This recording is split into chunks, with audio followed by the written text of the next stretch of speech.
Good morning, students. I'm well here, and I hope all of you are also well at your home. I wish कि all of you stay home, stay safe. Today we are here to discuss the last part of chapter number 11, that is transportation. Dear students, हमें इस chapter में हमने बहुत सारी चीज़ें discuss कर ली. Last time मैं आपको किडनी के बारे में बता रहा था. हमारे बॉडी में एक सिस्टम होता है जिसको हम कहते हैं excretory system. Excretory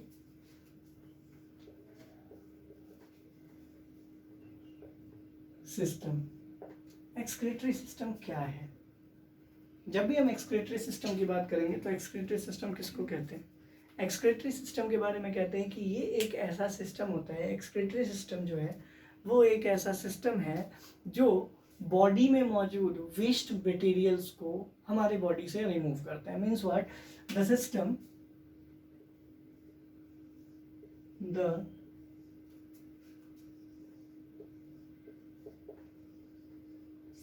responsible for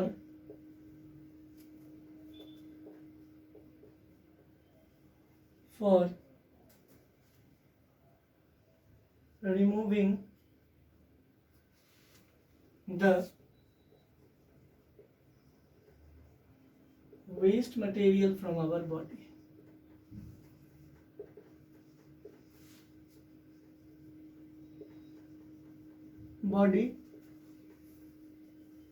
Either in the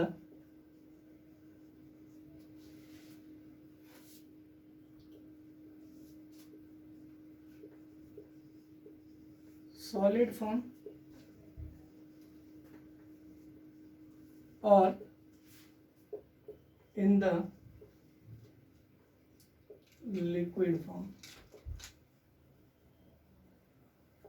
ठीक है, या तो सॉलिड फॉर्म में या तो लिक्विड फॉर्म में. एक्सक्रीटरी सिस्टम एक ऐसा सिस्टम है जो वेस्ट मटेरियल को हमारी बॉडी से रिमूव करने के लिए काम करता है. या तो वो सॉलिड फॉर्म में हो या तो वो लिक्विड फॉर्म में हो. इसी को हम क्या कहते हैं? एक्सक्रीटरी सिस्टम कहते हैं. क्या कहते हैं? एक्सक्रीटरी सिस्टम कहते हैं. इसमें जो मेन पार्ट रिस्पॉन्सिबल होता है वो होता है kidney. The main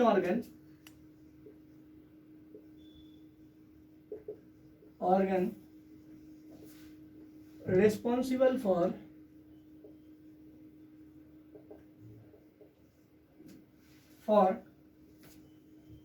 the separation of waste material from our body.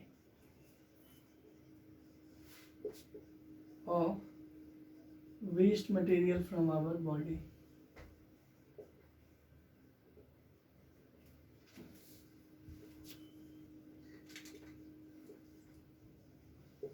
ठीक है बेटा. और किडनी को सपोर्ट कौन करता है? किडनी जो है, मैंने आपसे ये कहा कि ये मेन ऑर्गन है, रिस्पॉन्सिबल है respiration of waste material from our body. अब किडनी के बारे में जो नेक्स्ट पॉइंट है, जो इंपॉर्टेंट पॉइंट है, वो क्या है? किडनी के बारे में एक इंपॉर्टेंट बात ये है कि अगर किडनी रिस्पॉन्सिबल है सेपरेशन ऑफ वेस्ट मटेरियल हमारी बॉडी से रिमूव करने के लिए, हमारी बॉडी से वेस्ट मटेरियल को रिमूव करने के लिए अगर ये रिस्पॉन्सिबल है, तो दूसरी चीज और क्या है इसके लिए? दूसरी चीज ये है कि द फिल्टरिंग यूनिट ऑफ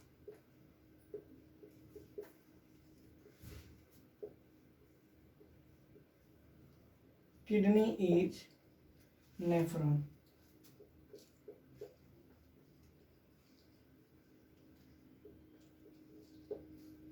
ठीक है ना? फिल्टरिंग यूनिट क्या है किडनी का? नेफ्रॉन है. मतलब ये कि किडनी एक मेन ऑर्गन है जो रिस्पॉन्सिबल है हमारी बॉडी से वेस्ट मटेरियल को रिमूव करने के लिए, लेकिन उसको मेन मदद जो प्रोवाइड करता है वो कौन करता है? नेफ्रॉन, क्योंकि वो फिल्टरिंग यूनिट है. हमारे बॉडी से वेस्ट जो है ना, waste from our body, waste from our body comes in the form of पहला सॉलिड फॉर्म,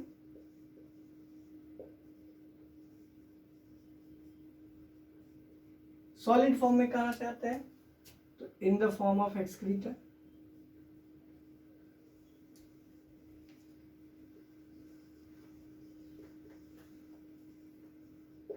ठीक है, दूसरा लिक्विड फॉर्म, तो इसमें किस फॉर्म में आता है, तो हम क्या कहेंगे, इन द फॉर्म ऑफ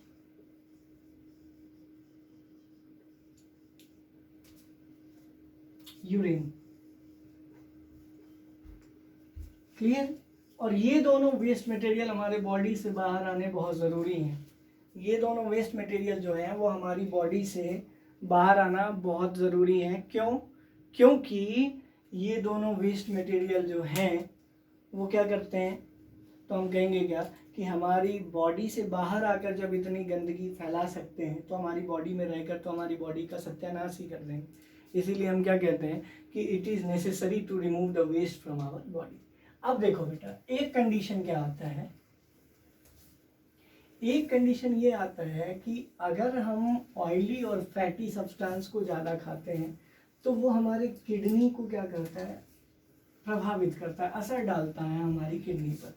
अगर हम मान लीजिए कि खाते हैं ऑयली और फैटी फूड तो उससे क्या होता है, किडनी पर असर होता है हमारे, जिसकी वजह से किडनी में खराबी आ जाती है या वो प्रॉपरली फंक्शन करना बंद कर देता है। उस समय हम क्या करते हैं, उस समय हम excretion, for excretion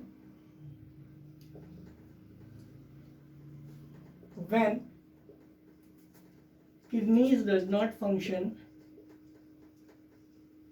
do not function properly,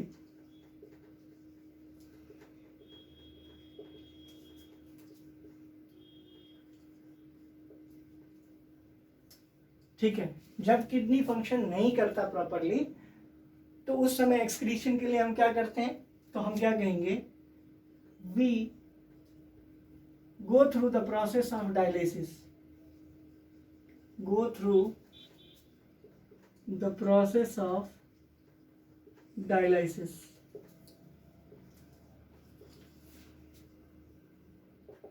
ठीक है बेटा। अब डायलिसिस क्या है, डायलिसिस एक ऐसा मेडिकल प्रोसेस है जिसके थ्रू हम बॉडी के वेस्ट मटेरियल को बाहर निकालते हैं without the help of kidney. Means what, कि dialysis is the medical process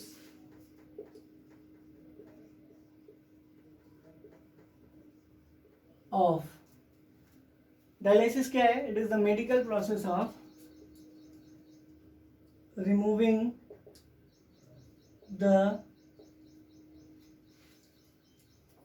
waste from our body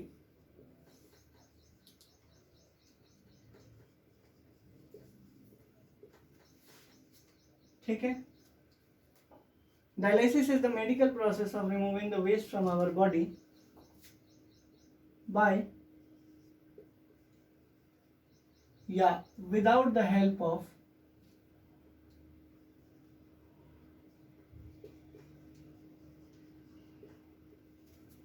the help of, बिना किसी किसके हेल्प के, तो हम कहेंगे without the help of home, तो हमारा आंसर होगा किडनी। क्लियर है बेटा, यहां तक शायद समझ में आ गया होगा। एक्सक्रीशन बहुत ज़रूरी है हमारी बॉडी में। क्यों ज़रूरी है? क्योंकि जो भी वेस्ट मटेरियल है वो हमारी बॉडी के अंदर रहकर हमारी बॉडी को नुकसान पहुंचाएंगे, इसीलिए हम क्या करते हैं कि इसको रिमूव करते हैं। अब लास्ट टॉपिक क्या बचा है कि हमारा ब्लड जो है वो किन चीज़ों से बना हुआ है। ब्लड के लिए मटेरियल्स कौन कौन से हैं? अगर हमसे कोई पूछेगा कि what is blood composed of, question में अगर हमसे क्या पूछेगा, what is blood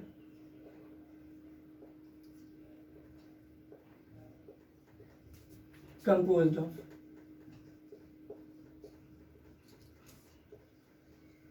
question mark. Blood किन चीजों पर कंपोज्ड है? आंसर हमारा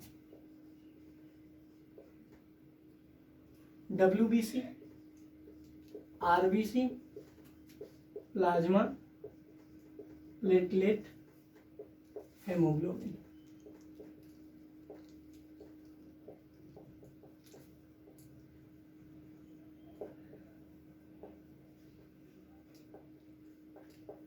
ठीक है, WBC, RBC, प्लाज्मा, प्लेटलेट और हेमोग्लोबिन। अब सबसे पहली बात WBC की बात करो। WBC क्या होता है? WBC के बारे में कहते हैं white blood cell.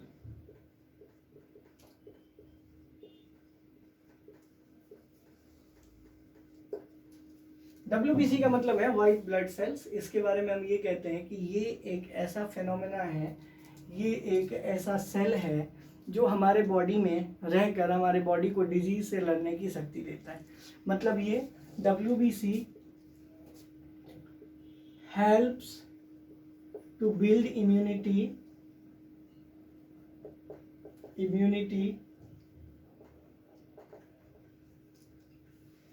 so that we can fight from diseases.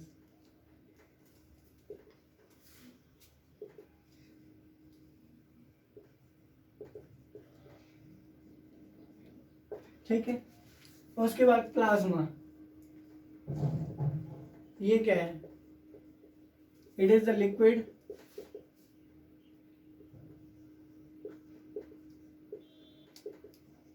in the blood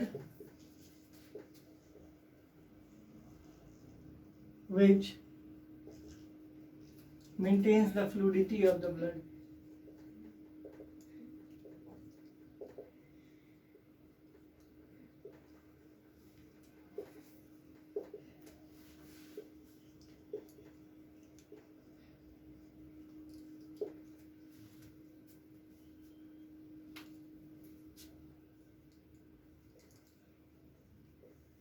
RBC, red blood cell. Generally ये ऐसे सेल्स होते हैं जो हमारे ब्लड में मौजूद तो होते हैं, लेकिन बेसिकली उनका फंक्शन कुछ ज़्यादा इम्पॉर्टेंट नहीं होता है। बेसिकली WBC, प्लाज्मा और प्लेटलेट्स, हेमोग्लोबिन, इनका फंक्शन होता है। जैसे अगर हम प्लेटलेट्स की बात करें, इसका मतलब होता है RBC का red blood cell.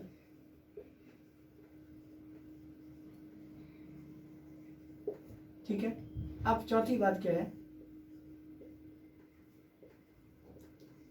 Platelets. Platelets कई मायने में इंपॉर्टेंट है। जैसे आप सुनते होंगे कि कई सारी डिजीजेज होती हैं तो प्लेटलेट्स कम होने लग जाती हैं। ये प्लेटलेट्स क्या हैं?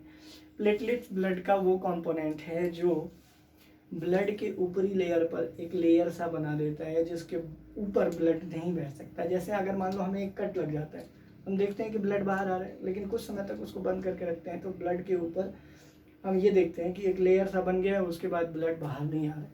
तो वो जो लेयर फॉर्मेशन करता है ना, वो कौन करता है? प्लेटलेट करता है। अगर बॉडी में वो नहीं है तो सारा ब्लड एक कट के साथ बाहर आ जाएगा, जिसकी वजह से हमारी मृत्यु भी हो सकती है। तो कहीं ना कहीं प्लेटलेट का बहुत अधिक महत्व है, क्योंकि वो क्या करता है कि बॉडी में ब्लड को रोकने में वो उसकी काबिलियत है। मतलब ये कि अगर हमारे बॉडी में ब्लड रुक रहा है तो उसके लिए रिस्पॉन्सिबल कौन है? प्लेटलेट्स। क्लियर है? और लास्ट है haemoglobin.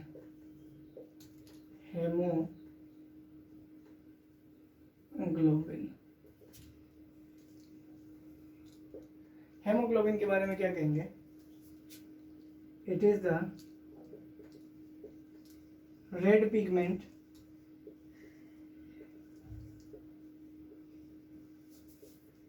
that keeps the blood red.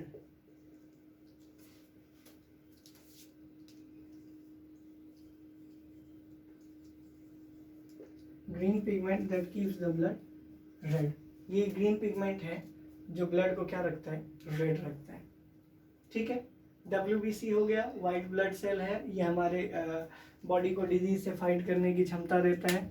वहीं RBC है, RBC को रेड ब्लड सेल कहते हैं। ये ब्लड में होकर ब्लड को मान लीजिए एक तरह से मूव कराता है, मान लीजिए। प्लेटलेट्स, प्लाज्मा क्या है? ये फ्लूडिटी को मेंटेन करता है। मतलब बॉडी में फ्लूडिटी होती है, या फ्लूडिटी का मतलब होता है बहने। खून जो एक जगह से दूसरे जगह तक जाता है उसके लिए रिस्पॉन्सिबल कौन है? प्लाज्मा। अगर नहीं होगा तो ब्लड एक ही जगह रुक जाएगा, इसीलिए प्लाज्मा का होना ज़रूरी है। उसके बाद प्लेटलेट्स, आप जान ही गए प्लेटलेट्स जो है वो कहने का मतलब क्या है कि बॉडी में ब्लड को रोक पाने में सक्षम है, इसीलिए प्लेटलेट इंपॉर्टेंट है। और लास्टली क्या है, हेमोग्लोबिन। हेमोग्लोबिन एक ऐसा पिगमेंट है जिसकी वजह से हम और आप ब्लड को रेड देखते हैं। क्लियर है? अगर हेमोग्लोबिन मौजूद नहीं होगा तो हम और आप ब्लड को रेड नहीं देख पाएंगे। वो रिस्पॉन्सिबिलिटी किसकी है? हेमोग्लोबिन की, जिसकी वजह से ब्लड रेड रहता है। आई होप यहाँ तक समझ में आ गया होगा। बस यही था इस चैप्टर में। नेक्स्ट क्लास में जब हम मिलेंगे तो इसके क्वेश्चन आंसर्स को डिस्कस करेंगे। Till then stay home, stay safe, God bless you.